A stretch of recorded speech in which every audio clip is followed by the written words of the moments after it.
Assalamualaikum warahmatullahi wabarakatuh. Balik lagi dengan gue Irman dan selamat datang kembali di Chemistry, cerita mistis para pendaki. Apa kabar kalian hari ini? Semoga sehat-sehat selalu, dilancarkan rezekinya dan selalu dalam lindungan Allah Subhanahu wa Ta'ala. Amin.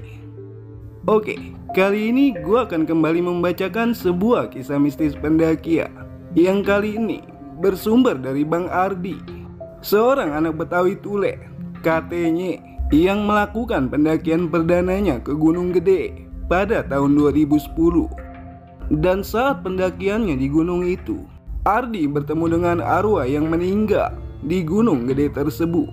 Seperti apa nih keseruan ceritanya? Simak selengkapnya hanya di Chemistry. Tapi kayak biasa, sebelum kita masuk ke ceritanya, jangan lupa like, comment, and share video ini. Subrek, nyalain juga ya lonceng notifikasinya supaya kalian gak ketinggalan cerita-cerita selanjutnya.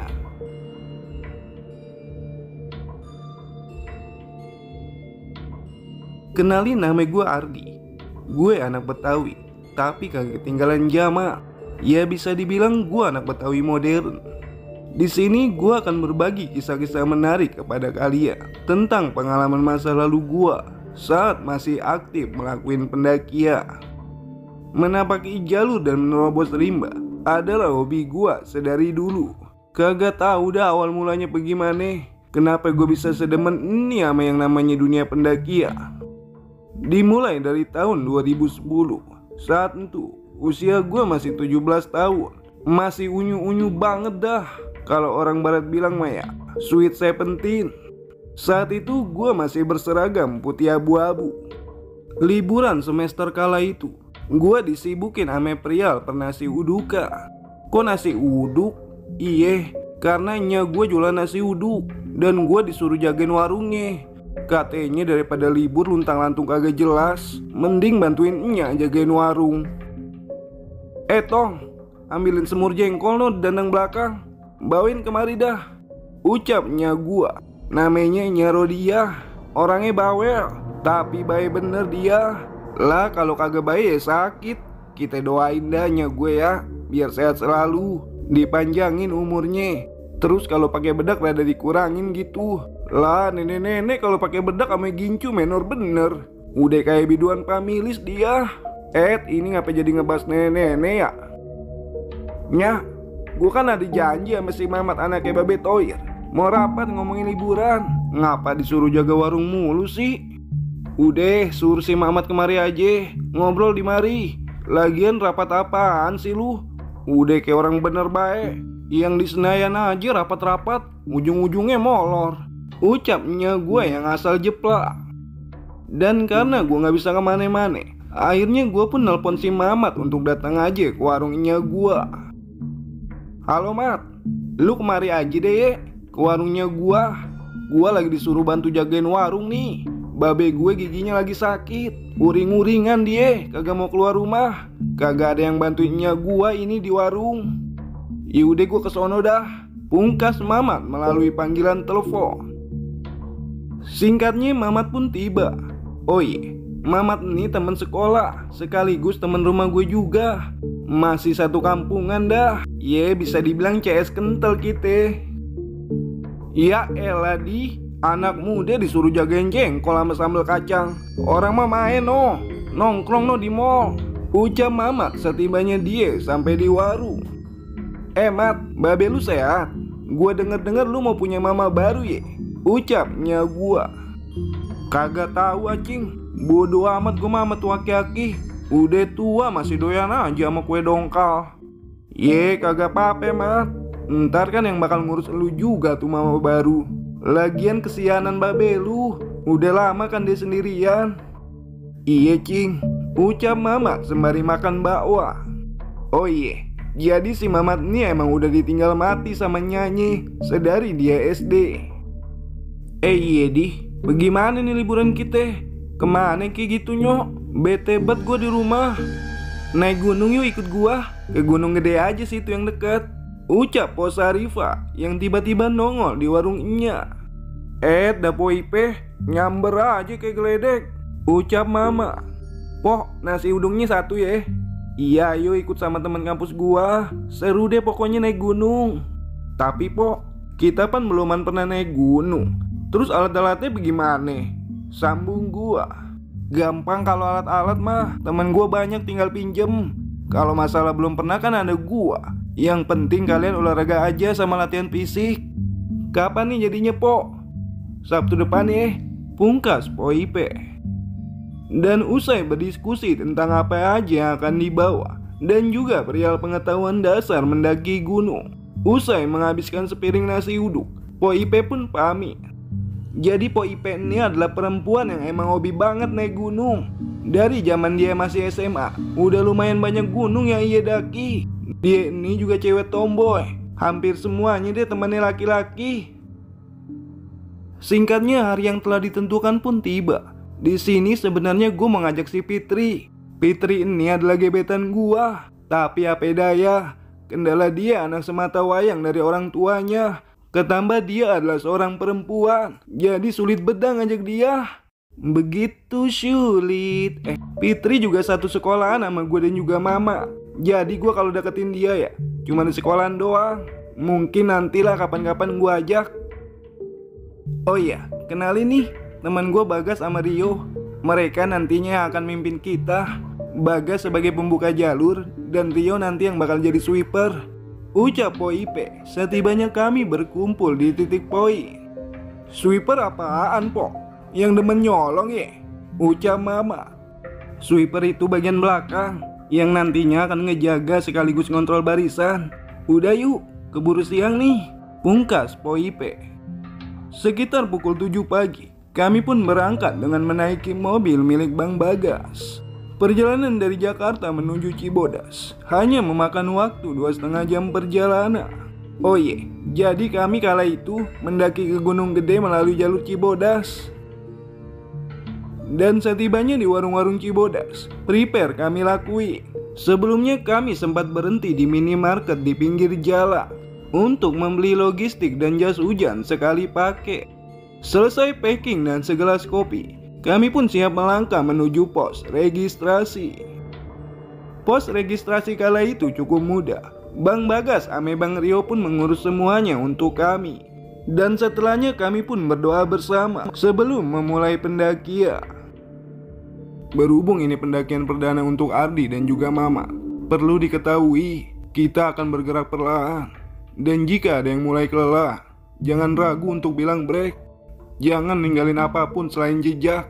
Jangan ngambil apapun selain gambar. Dan jangan membunuh apapun selain waktu. Usahakan fokus pada jalur dan berdoa meminta perlindungan Tuhan. Ucap Bang Bagas sebelum kami memasuki rimba. Seusai briefing singkat dan berdoa, kami berlima pun memulai perjalanan. Tapak demi tapak kami lalui, melewati jalanan berbatu yang disusun rapi. Trek masih kebilang landai sih. Kicauan burung pagi itu pun menyambut langkah kaki kami. Sampai kami pun tiba di pos Telaga Warna. Break dulu ya, ucap Bang Bagas. Ardi, Mamat, aman kan apes? Ucap Po IP. Tenang bae po, kita udah latihan fisik. Lari muterin pontoge. Pungkas Mamat kala itu. Dan cukup 5 menit beristirahat, kami pun melanjutkan perjalanan. Melewati jembatan rawa penyancangan, jembatan kayu yang disusun sedemikian rupa membuat perjalanan ini semakin seru. Beneran di mari ada macan? Kagak ngasih tahu dulu lu po. Lah kalau macan Kemayoran sih keren Persija. Lah ini macan beneran. Abis ntar gue digarok. Ucap Mamat yang membaca plat yang bertuliskan area ini sering dilintasi oleh macan. Tenang aja Mat, aman. Pungkas Po IP. Macan juga gak garot lu Mat. Pahit. Udah kayak makan singkong tambus di kate.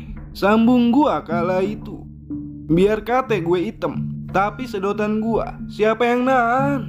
Ucap Mamat yang membuat kami semua tertawa. Singkatnya kami melewati pertigaan antara Curug Ciberem dan juga ke arah puncak. Selanjutnya pos demi pos pun kami lewati tanpa kesulitan berarti. Hanya aja gua sama Mama beberapa kali meminta break. Sampai kami pun tiba di pos Batu Kukus 1. Saat itu jam sudah menunjukkan pukul 12 siang. Bang Bagas pun meminta rombongan untuk isoma, istirahat, makan sholat. Nama posnya aneh-aneh. Tadi Rawadeno, sekarang Batu Kukus. Gua ngebayangin tuh batu dikukus. Bagaimana ceritanya? Apa bisa empuk tuh batu? Udah kayak siomay. Celetung Mamat sembari melihat tulisan yang terpampang di sebuah shelter. Seusai istirahat makan dan juga sholat, sekitar pukul 1, kami pun melanjutkan perjalanan. Melewati pos Batu Kukus 2, Batu Kukus 3, Pondok Pemandangan, sampai kami pun tiba di pos air panas. Melewati jalan setapak dengan bebatuan yang lumayan licin karena terus tergenangi oleh aliran air, sehingga menciptakan lumut di setiap batunya. Hanya ada pegangan tali di satu sisinya, yang dimana di kiri kami adalah sebuah dinding yang dialiri air panah, dan sebelah kanan adalah jurang. Dengan tetap fokus memilah pijakan, gua pun melihat Mamat yang hampir kepleset karena salah memilah pijakan. "Hati-hati Mat, jangan asal memilah pijakan," ucap Bang Rio yang berada di barisan belakang. "Iya bang, licin bet ini. Mana cipretannya air anget bener lagi. Enak bener ini kalau bawa teh ame gula.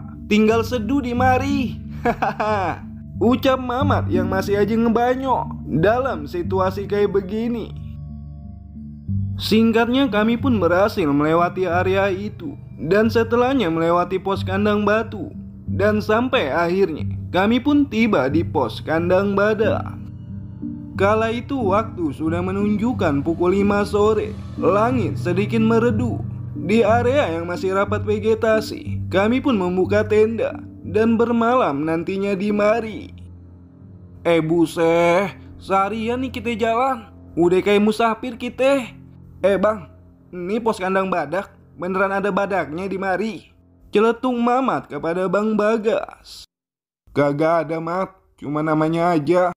Mungkin ada kali dulunya," pungkas Bang Bagas. "Badaknya udah gak ada di mari. Udah pindah ke larutan." Sambung gua kala itu. "Lagian si Mamat ada-ada bae sih. Segala batu dikukus lah dibayangin. Terus sekarang badak ditanyain. Diseruduk nyaho lu." Kemudian Bang Bagas ame Bang Rio pun sibuk membuka 2 tenda yang didirikan. Sementara Po Ipe mulai membuka peralatan memasangnya. Dan gue sama Mama ya cuma bengong liatin. Lah kita kan kagak ngerti caranya bagaimana. Liatin dulu aja dah ya. Namanya juga newbie kan. Selepas tenda didirikan, kami pun diminta untuk segera mengganti pakaian. Dan setelahnya, sajian makan sore pun menanti. Po Ipe dengan liahnya memasak nasi ame ikan sarden. Makan begini aja udah nikmat bedah kalau di gunung. Nikmat Tuhan mana lagi yang kau dustakan, Mak? Sementara waktu pun berjalan, sang mentari mulai kembali ke peraduannya, digantikan oleh sang rembulan yang telah bersiap mengemban tugasnya. Gelap pun mulai menyapa di area hutan Gunung Gede ini. Terlihat hanya ada beberapa tenda di mari. Kagak terlalu banyak, namun cukup untuk mendamaikan malam ini dengan lampu-lampunya yang bersinar di sebalik tenda. Kala itu gua satu tenda bareng Mamat ame juga Po Ipe. Sementara tenda satunya diisi oleh Bang Bagas ame Bang Rio. "Po, ini beneran nih kita satu tenda nih," ucap Mamat saat kami sudah di dalam tenda. "Iya, kenapa emang? Bukannya apa ya? Lu kagak takut gue perkosa?" "Ya elah Mat, modelan kayak lu emang bisa? Gue juga kagak nafsu sih Po ame lu. Bentukannya aja kayak laki. Pantat panci, siapa juga yang nafsu sama lu? Songong banget lu." "Iya kali lu nafsu sama gua Po. Gini-gini gua kan masih perjaka ting-ting. Muka lu kayak kelanting." Iya, kami emang seperti itu. Udah biasa bercanda tanpa dimasukin ke dalam hati. Kurang pagi pulangnya kalau masih baperan mah. Sementara waktu pun sudah menunjukkan gelapnya. Kami harus tidur karena esok dini hari kami harus bergegas untuk Sami. Tapi lagi enak-enaknya molor, tiba-tiba gue dibangunan sama si Mamat. dibangunin maksudnya. Dih, bangun Dih, anterin gue kencing nyok. Ah elah ganggu bae lu, orang gue lagi enak-enak molor juga. Elah cepetan ah, keburu keluar di mari ini. Gue yang masih ngantuk pun kembali melanjutkan tidur. Ye nih anak malah molor lagi. Buruan anterin gua kencingin ya pale lu. Buset, sembarangan baik lu. Mau gak mau, gua pun nganterin si Mamat untuk keluar buang air kecil. Dalam area kandang badak ini ada sebuah bangunan yang didiriin sebagai toilet. Mamat pun ngencing di sono, sementara gua nunggu di depan bangunan tersebut. Tapi lagi asik-asiknya nunggu sambil ngupil, tiba-tiba gua ngeliat cewek pakai daster putih yang lagi berdiri di ujung kegelapan. Buset, apaan tuh? Kuntil beranak kayaknya. Ngeliat tuh kuntil beranak yang mukanya amburadul, gua pun kabur ke birit-birit ke dalam tenda. Bodoh amat dah, gue tinggalin tuh si Mamat. Dan selang beberapa menit, Mamat pun kembali ke dalam tenda. Nih anak, gue ditinggalin sendirian. Mane usil bet lagi nyambit-nyambit gue lagi kencing. Gerutu mama. Nyambit, kagak ge. Gue tadi ngeliat kuntil beranak di pojokan, makanya gue tinggalin lu. Bercanda bae lu ah. Serius kocak. Lah masa tuh kuntilanak yang nyambit gua? Emang bisa dia? Udah kayak anak SMA aja. Apaan sih berisik banget malam-malam? Ucap Po Ipe yang terbangun dari tidurnya karena mendengar suara gaduh dari gue ame mama. Itu Po, si Ardi katanya lihat kuntilanak.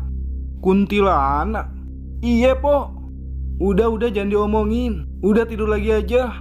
Pungkas Po Ipe yang kemudian melanjutkan tidurnya. Buju buneng, baru kali ini gue liat kuntil beranak. Mane mukanya demek bet lagi. Minimal mandilah kalau mau keluar mejeng, gumam gua kala itu. Melihat Mamat yang kembali molor, gua pun juga ikut molor. Tapi baru aja gua mau merem, tiba-tiba ada suara berisik dari luar tenda. Gua kan kepo ya orangnya. Gua coba aja ngeliat dari pintu tenda. Tapi saat itu gua kagak nemuin apa-apa. Sunyi. Udah kayak ponsel mode senyap. Lah tadi yang berisik-berisik itu suara apaan ya? Molor ngorang. Tapi lagi-lagi saat gua mau merem, tiba-tiba gua ngedengar suara orang yang nangis. Mane sedibet itu nadanya. Gua antepin bae dah. Tapi itu suara nangis malah makin jelas. Dan karena suara itu, gua jadi kagak bisa tidur. Akhirnya gua pun nyoba buat keluar tenda. Ngelongok dikit gitu pala gua dari pintu tenda. Tapi lagi-lagi sepi, sunyi. Gua dikerjain lagi nih kayaknya. Tapi saat pala gua nengok ke arah lain, tiba-tiba tuh kuntil beranak nongol di ujung sono. Buju buset, sialan bet dah. Akhirnya gua pun masuk ke dalam tenda sambil terus maksain buat tidur. Kagak lupa juga gua baca-baca doa yang sempat ustadz gua ajari. Sampai akhirnya gue pun ketiduran.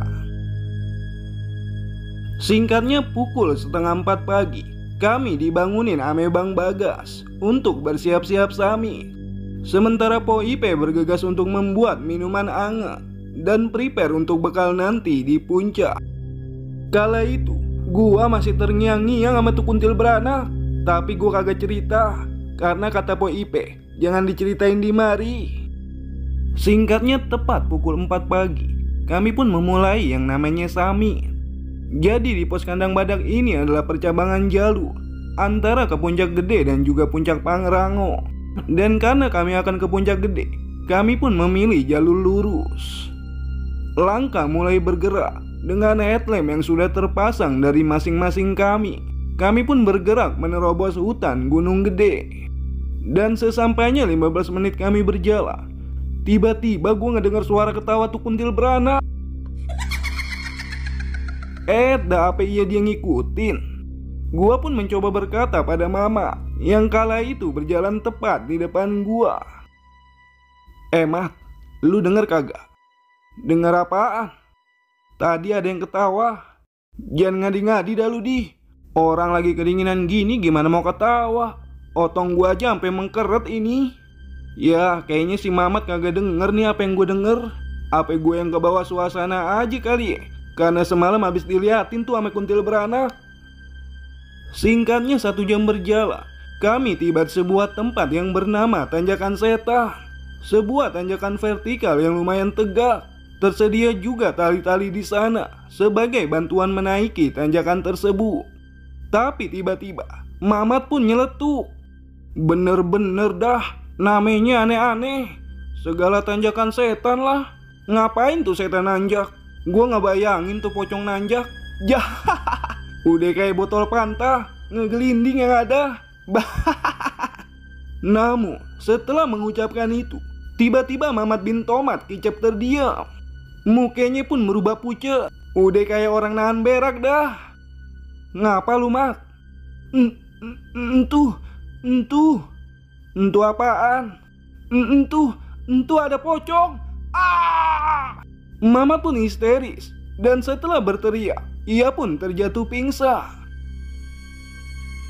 Namun saat itu, kami berempat tidak sama sekali melihat apa yang dikatakan Mama. Bang Bagas pun dengan sigap langsung menangani Mama. Dengan minyak kayu putih, hidung Mamat disumpel. Sampai pada akhirnya 5 menit kemudian Mamat pun kembali siuma. Gua di mana ini? Di mall. Ya di gunung lah, ucap gua. Lu kenapa sih, Mat? Tanya Po Ipe.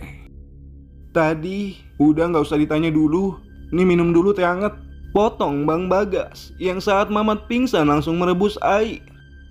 Dan setelah semuanya membaik dan Mamat pun sudah bisa kembali berjalan, kami pun melanjutkan pendakian. Melewati tanjakan setan yang ampun dah terjal banget, tapi pendek jaraknya. Sampai kami semua pun berhasil melewati area itu. Langit pun sudah mulai terang, mentari mulai menunjukkan eksistensinya. Suara kicauan burung bercampur merdu ame suara teriakan-teriakan Kang Nasi Uduk. Dah, gua katanya gua kali ya jualan nasi uduk. Taunya di mari banyak yang jualan. Iye, di atas puncak. Masya Allah. Kurang lebih 2 jam kami berjalan dari kandang badak. Kami pun tiba di puncak gunung gede ini. Panorama alam yang kagak pernah gua lihat sebelumnya. Takjub gua ngeliat keindahannya. Kawah yang menganga, yang sedikit mengembuskan asap-asap tipis di bawahnya. Begitu pula hamparan awan yang membentang. Dan juga pemandangan puncak Gunung Pangrango terlihat jelas dari mari. Alhamdulillah, akhirnya sampai juga ya kita di mari, ucap gua kala itu. Keren beda pemandangannya, mahal bet ini. Gile, ucap Mamat yang tak kalah takjub. Sementara Po Ipe, Bang Bagas, ame Bang Rio mulai membuka kompor dan nesting untuk memasak air, menyeduh kopi dan makan garesan sambil menikmati keindahan alam pagi ini. Gue kan iseng ya, gue coba beli nasi uduk di mari. Walaupun gue bosen sih sebenarnya makan nasi uduk, tapi gue mau nyobain enakan mana sama nasi uduknya Nya Rodia. Nasi uduknya satu berapaan? 7.000 Iya boleh satu. Dan isian nasi uduknya cuma nasi ame telur dadar. Yang gue rasa ya, satu telur dibagi 8 bagian. Kecil bener, mana tipis lagi. Udah kayak isi dompet gua ini. Tapi wajar lah, karena perjuangan si AA untuk kesini kan juga berat. Apalagi gue lihat dia masaknya pakai kompor dan gas 3 kilo. Iya yang hijau entuh. Buset, bawanya bagaimana itu ya? Dan singkatnya setelah menikmati keindahan puncak, sekitar pukul 9, kami pun kembali ke kandang badak. Sampai di kandang badak, Po Ipe pun kembali memasak sisa logistik yang tersedia. Sembari Po Ipe masak, Bang Bagas ame Bang Rio segera merapikan tenda. Dan saat itu si Mamat nyamperin gua. Di, tadi beneran gue lihat pocong di tanjakan setan. Lah lu kagak cayaan sih. Gue juga lihat kuntil beranak no di pojokan toilet. Ngeri juga ya. Iye, tapi seru. Gas lagi apa kapan-kapan. Ayolah, kita kumpulin duit buat beli alat-alatnya. Masa iye mau minjem mulu? Iye, dan ntar gue colongin duit babe gua. Yarin si aki-aki kan duitnya banyak, tapi koret ke anaknya sendiri. Singkatnya, setelah menyantap makanan Poipe, kami pun bergegas untuk turu melalui jalur yang kemarin kami lewati. Sebelum kami meninggalkan area kandang badak, entah ada sesuatu yang mengharuskan gua untuk nengok ke arah belakang. Kuat bener dah pokoknya. Pokoknya gua kayak pengen nengok baik. Dan setelah gua tengok, persis di pojok dekat bangunan toilet, gua ngeliat cewek cantik, tapi mukanya pucet. Bukan kuntil beranak. Ini beneran cewek. Nampak dari raut wajahnya kelihatan sedih. Sedih banget dah tuh mukanya. Sontak, Bang Rio yang emang jalan paling belakang tiba-tiba nabok badan gua. Lihat apaan di? Itu bang, ada cewek di pojokan sono. Mana? Itu pucet banget mukanya. Terus kayak sedih banget dia.